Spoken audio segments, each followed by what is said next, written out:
Қайырлы күн, балалар. Бүгін 10-шы сыныптың 3-ші тоқсанның аяғындағы жазылатын тәжірибені қарастырайық. Тақырып тарау тұрақты электр тоғы деп аталады. Бұл электр тоғының өте құнды Ом заңдары, Киркгоф заңы, кернеу кедергілерді сендер электр тізбегі деген тақырыптарды толық аяқтадыңдар. Енді осы тақырыптарды талдайық. Каналға жазылуды, лайк басуды, комментарий пікірлеріңізді жазуды ұмытпаңыздар. Тапсырма бойынша бірінші суретте берілген тізбектің түрлі бөліктеріндегі тоқшының мәндері I1, I2, I3, I4. Сонда қай өрнек дұрыс? Жалпы Киркгоф заңы бойынша мына I1 тармақталынып қосылған I2 менен I3-тің қосындысына тең, қалғандарында қателіктер бар. Екінші тапсырмада берілген графиктер қыздыру шамы менен жартылай өткіштік диодтағы тоқшы кернеу тәуелділігі сипаттауы мүмкін. Қай график шамды көрсетеді, қай график диодтың тәуелділігін көрсетеді.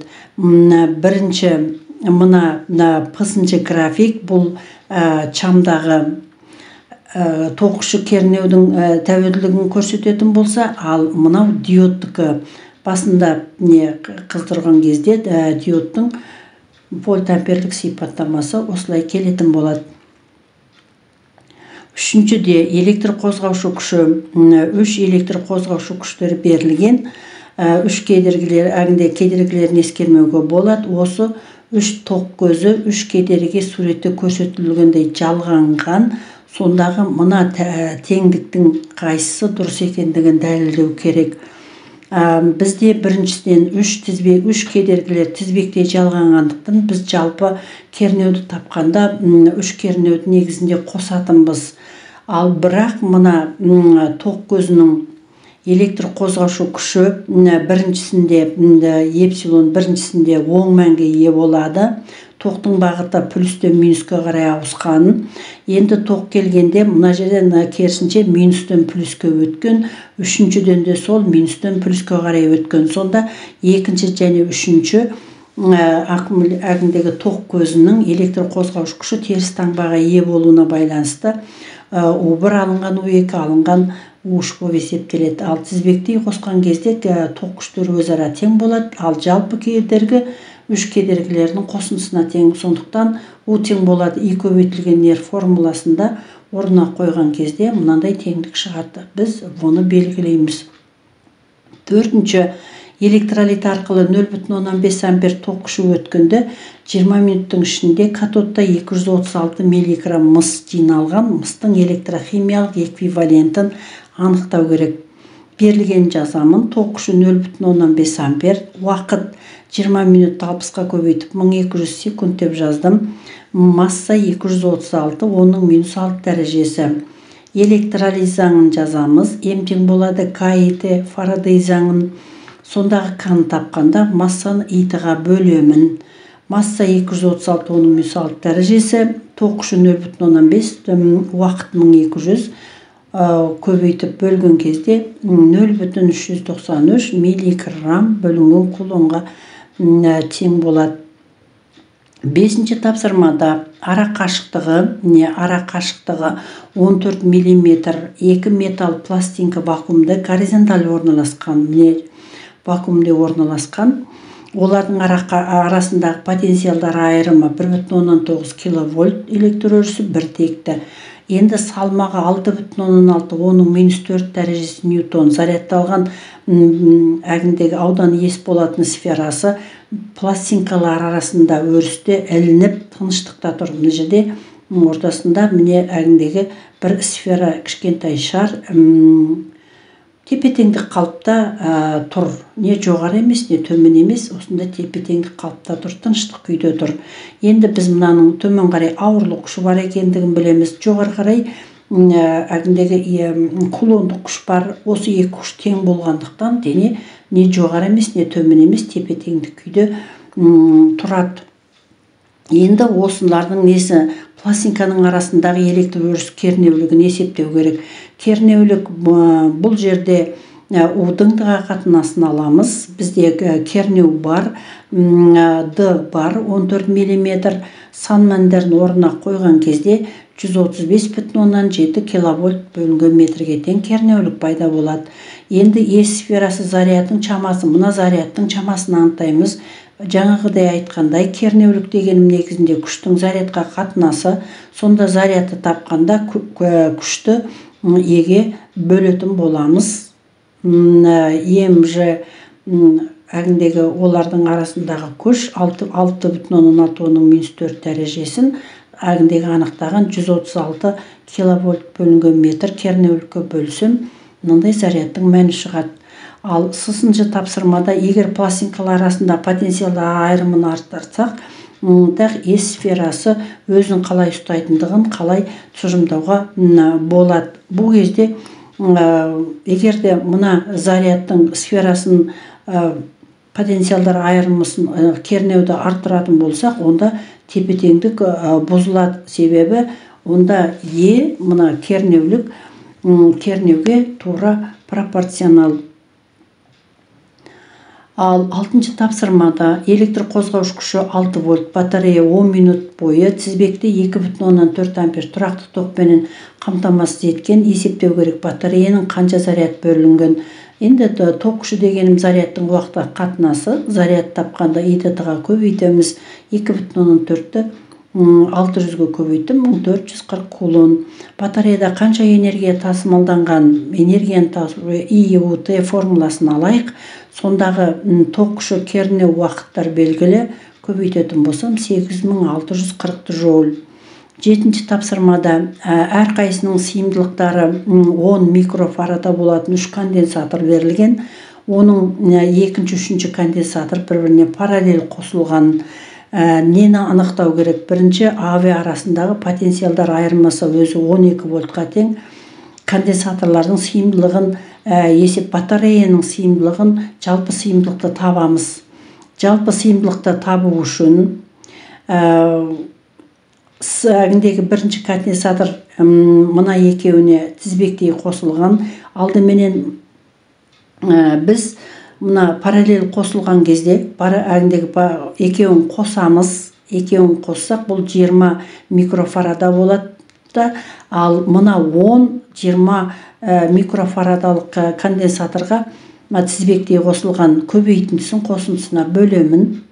Сонда 6,67 микрофарада жалпы сыйымдылық шығады. Ал осы батареяда жинақталған электр өрісінің энергиясын есептеу керек. Енді ток көзіне қосылған конденсатордың электр өрісінің энергиясы СУ квадрат бөлу 2-ке тең. Сыйымдылықты анықтадық 6,67 оның мен 6 дәрежесіне тең. Кернеуіміз 12 вольт, 12-нің квадраты 144-ке тең. Сонда жиынтығы 480 жол жалпы энергиясы болады. Ал 3 конденсатор АВ тізбектеп жалғайды. Осы кезде пайда болған конденсатор тізбектеп жинақталатын электр өрісінің энергиясының бөлімінде есептелетін энергия қанша есе өзгереді дейді. Егерде мыналарды тізбектеп қосатын болсақ, онда жалпы сыйымдылық 3 есе кемейтін болады. Демек, энергияда 3 есе азаятын болады. Келесі 8-ші тапсырманы қарастырайық. Электр қозғауыш күші 12 вольт, ішкі кедергісі өте аз, ток көзі 2 резистор менен фоторезисторға суреттегідей жалғанған, амперметр тізбекте жалғанған фоторезистордың нүктелеріндегі кілт арқылы қосылған. Кілт арқылы қосылған мына жерде. Енді бұл жерде бірінші 8-ші тапсырмада кілт ашық тұр. Мына жерде кілт ашық тұр. Амперметрдің көрсеткішін анықтаңыздар дейді. Жалпы біз ток күші кернеудің кедергіге қатынасы болғандықтан бізде кернеу белгілі, ал кедергілерді бұл жерде қосылады. Бұл жерде тізбекте жалған деп есептеуге болады. Сонда ток күшіміз 0,16 миллиампер болады. Екінші б-сыншы тапсырмада мына кілтті жабамыз, кілтті қосамыз. Сол кезде мына резистордың кедергісі 4 килоом болады, амперметрдің көрсетілуін анықтау керек. Жалпы енді кілтті қосқан кезде мына екеуі параллель қосылады да, R2 оған тізбектей қосылатын болады. Параллель қосылған кездегі кедергілерді табу үшін көбейтіндісін қосындысына бөлеміз, және R2 8 ом оған тізбектей қосылатын болады. Тең боладысы 11 килоом болады. Сысында кілт жабулы қалады, фоторезисторға түсіретін жарық қуаты күшейтіледі. Бұл кезде амперметрдің көрсетілуі қалай өзгеретіндігін түсіндіріңіз дейді. Бұл кезде ток күші негізінде кернеудің кедергіге қатынасы болғандықтан ток күші 10 есе кемейді, 1,1 миллиамперге тең болады.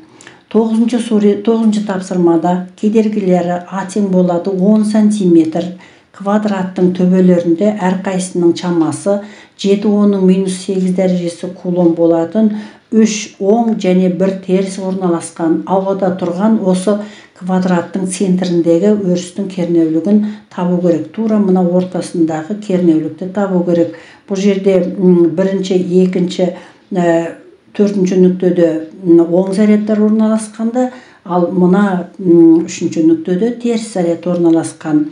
Жалпы біз суперпозиция принципі бойынша қанша өріс бар, сол өрістердің векторлық шамаларын қосамыз.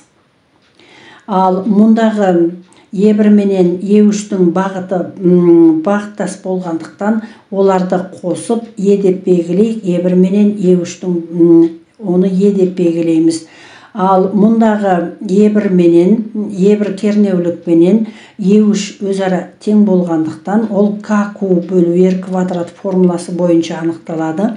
Ал мұндағы R-іміз тікбұрышты үшбұрыштың әгіндегі гипотенузасы деп қарастырсақ, катеттердің квадраттарын қосу нәтижесінде түбір астында 2/2 А-ға тең болады. Осыдан кернеулікті табатын болсақ, ол 2 еселенген 2 көбейтілген KQ бөлу R квадрат болғандықтан, екеуі тең болғандықтан біз қостық. Сондықтан К-ның орнына 9 оның 9 дәрежесі, заряд 7 оның минус 8 дәрежесі, ал мынаның квадраты 2 оның минус 2 дәрежесі көбейтілген 4 болады, тең болады 252 килоньютон бөлінген метрге тең жалпы кернеулік шығатын болады. 10-шы тапсырмада ішкі кедергісі 2 ом, электр қозғаушы күші 120 вольт болатын, тоқ көзі сыртқы 58 ом кедергіменен тұйықталған тоқ көзінің толық кедергісін табу керек. Толық кедергі дегеніміз ол эпсилонның квадратын үлкен R қосылған кішкентай R формуласы менен қорытылып шығарылады. Мәндерін орнына қоямыз, сонда 240 ватт болады. Тоқ көзінің пайдалы қуатын табамыз. Ол пайдалы қуат сыртқы кедергі есептелмеген жағдайдағы, сонда эпсилонның квадраты көбейтілген R қосылған кішкентай R-дің квадратына бөлінеді. Мәндерін орнына қойып есептедік, 232 ваттқа тең болды. Студент тоқ көзінің ішкі кедергісін анықтау үшін келесі тізбекті құрастырған. Сондағы тізбектің сызбасындағы қателіктер табу керек. Бұл жерде қателік вольтметр тоқ көзіне параллель жалғану керек. Мына тоқ көзіне параллель жалғану керек болатын. Студент дұрыс сызбаны пайдаланып отырып төмендегі кестеде берілген мәндерді алды. Тоқ күшінің мәндерін болған кездегі және кернеудің мәндерін эксперимент түрінде, тәжірибе жүзінде алыпты. Енді осы нүктелерді сыза отырып біз график аламыз. Сонда мынандай әгіндегі түзу сызық пайда болады. Бұл тоқ күшінің кернеуге тәуелділік графигі болады. Енді өзіңіз салған график арқылы тоқ көзінің электр қозғаушы күшінің мәнін анықтаймыз. Электр қозғаушы күшінің формуласы арқылы эпсилон тең болады И жақшаның ішінде R плюс кішкентай R формуласы бойынша біз R-дің 1,38-ден бастап ең жоғарғы мәні 1,44 аралығында болатындығын анықтадық. Ал ішкі кедергісі Ом заңы бойынша ішкі кедергінің анықтаған кезде ол 0,4-тен 0,43 Ом аралығында болатындығын есептедік. Жалпы график көлбеулігі артады, себебі тізбектей қосылғанда электр қозғаушы күшінің мәндері қосылатын болады балалар. Міне 10-шы сыныптағы тұрақты электр тоғы тарауын қорытқандағы осындай 90-дық әгіндегі жинақтық бағалауларыңды осылай жазуларыңа болады.